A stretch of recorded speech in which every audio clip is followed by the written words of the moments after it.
Alright, to start things off, we've got 3 Scared Orbital Gloom Hollow. It's a 3 of in pretty much any deck running purple, honestly.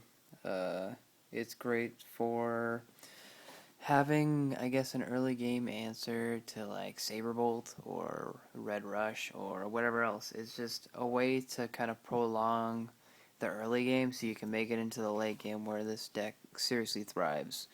The next card I got 2 Razorkinder Puppets. Honestly, this card is one of the best cards in format right now. It stops your opponent from dropping an Andromeda if you happen to snag it when they have one in hand. It helps, honestly, against everything. Just getting rid of a threat before they could do anything about it is too amazing. Honestly, I would be running 3 of these, but I can't seem to get a third one, so once I get a third one, I definitely will be adding the third Razorkinder Puppet. Card is amazing. Running 1 Dracothane of the Abyss. I really like this card a lot. Not even just in this deck, but in general, I think it's an amazing card. It essentially nets you 5 shields in the sense that it is a triple raker and it's getting you 2 smaller creatures that can potentially take shields as well. It basically sets you up for the end of the game. After you've played like an Andromeda or 2, you can set Dracothane, and the next turn you can swing in for game and potentially win. It's amazing. Interesting tech I'm running is Dreadclaw. After searching around and talking to a few people, everyone's telling me to run this card. I ended up running this card, and I was in a mirror match tonight. He skull shattered away like an Andromeda and Dracothane, and I dropped this down, got those back, got the Lyras that died back, and I was back in the game. This card is seriously underestimated. I'd be running this in any deck running dragons and any deck running purple, because getting back your dragons in long, drawn out games is just too strong not to consider a Dreadclaw for. I've got 3 Bone Blades and 3 Terrapins. They're incredibly standard. They're literally the 6 cards you auto include in any deck running purple because they're amazing shield blasts, and they're why people run purple, is because purple has amazing destruction. Next up, we've got 2 Skull Shatters. I might even consider running 3 of these. Like I said before, this format is incredibly dominated by cards like Andromeda and Infernus and stuff. So having ways to, it's essentially get rid of your opponent's hand before they can play any of those threats is too big right now. Also, Water Dark Light Mirror is kind of popular as well. So having 3 Skull Shatters and 3 Razorkinder Puppets can theoretically win me the mirror match easily. 1 Death Smoke is really good against all the dragons that people are playing. It's relatively cheap, and it's also not too bad against like Herald and stuff because you can't quite cast your Terror Pit at that point. So having another way to get rid of a Herald mid game is pretty solid. I've got 1 Dark Return. It's a really handy card. Get back whatever in your deck, and it combos well with Keeper of Dawn as well. So it's just a solid 1 of. I don't regret it at all. I don't see any reason to run 2. It's fine at 1. Moving on to the light section, we've got 3 Lux. Pretty standard in light. 2 amazing with dragons. It's by far the best Firebird in the game right now, no questions. 2 Star Lanterns and 1 Jade Monitor. I had 3 Star Lanterns, but I kind of was afraid of Heat Seekers, so I decided to try Jade Monitor. It was okay, but it never really came into like effect in the sense that I never really was saved from Heat Seekers just by having that out. I would rather it just be a 3rd Star Lantern so that I can get the extra block or extra tap or whatever. Next, I've got 2 Canyon Skimmers. It's a pretty nice card. Honestly, I can't really say it did much for me today, so it's a card I would consider possibly cutting, but this deck needs a lot of blockers, so it's definitely not a bad card to have. Having a tapper and a blocker at the same time is solid.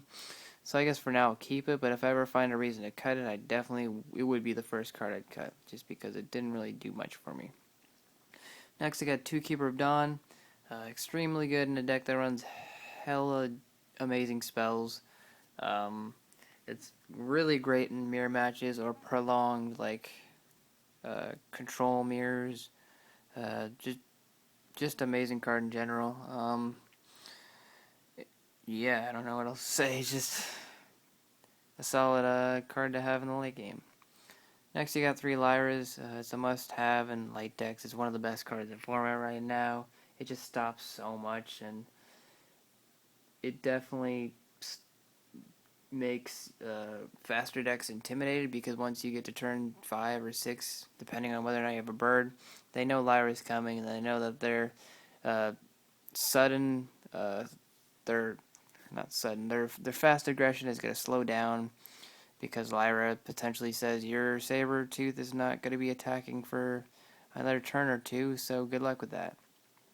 And then the star of the show, Andromeda.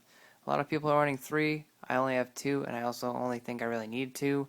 I've got enough ways to recur it. I've got the Dreadclaw tech. I've got a Dark Return, plus Keeper of Dawns. I'm not really too concerned about having 3, honestly. I also run Crystal Memories, which means searching it out isn't impossible either. People are just too greedy. You don't need 3. I'd honestly just run a different dragon instead of the third Andromeda, like an Issel or something. Yeah, it's quite frankly the format warping / format defining card, hands down. It's just too good.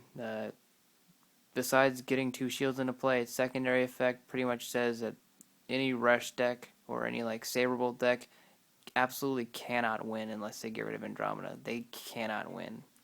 There's no questions about it. Andromeda is too amazing. I wish they would limit it to 1 because it's just it kind of makes me feel like I have to run light in every deck I play no matter what, and every other deck that is not running it is just 10 times worse. Like, I understand people like Saberbolt and Blurple and these decks are good, but truthfully, every time I've played one of those decks against an Andromeda deck, if they get Andromeda out, you can't win, and that's just stupid. 2 smart cages, extra draw plus tap ability. It's just a pretty solid card and actually helped quite a bit. I don't regret running that. And next card we got 3 Stormspark Blast. It's a staple in light. You want to have as many shield blasts as you can so that faster decks will get slowed down in case you don't get your blockers out. And it's just amazing in general to clear boards. On the water, I've only got 9 in here. I kind of took this out of the CVH's book. I was running Rusalkas, but I decided to cut those for other techs. However, I might consider running a 3rd Crystal Memory just because the card is so amazing. I love being able to tutor out whatever card I need, so I definitely will get a 3rd one in here once I actually can get one. I only have 2 right now. 2 Spy Missions for draw, 3 logos, and 2 Dragons and Reflections just for another dragon and being able to set your Storm Sparks and your Terror Pits.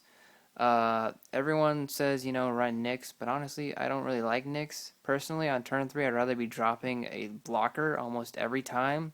And also don't want to be running a gazillion birds because it's so susceptible to like barrage and heat seekers and stuff that you pretty much waste your turns if they just drop a barrage on turn 6 or heat seekers, and I don't like that.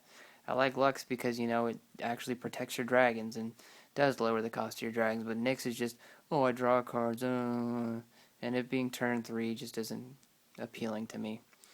So that's pretty much it. It's your pretty run-of-the-mill standard Water Dark Light. I ended up going 6-0 in games today, 3-0 in rounds because we didn't have very many people, but I didn't lose a single game. This deck seriously is amazing.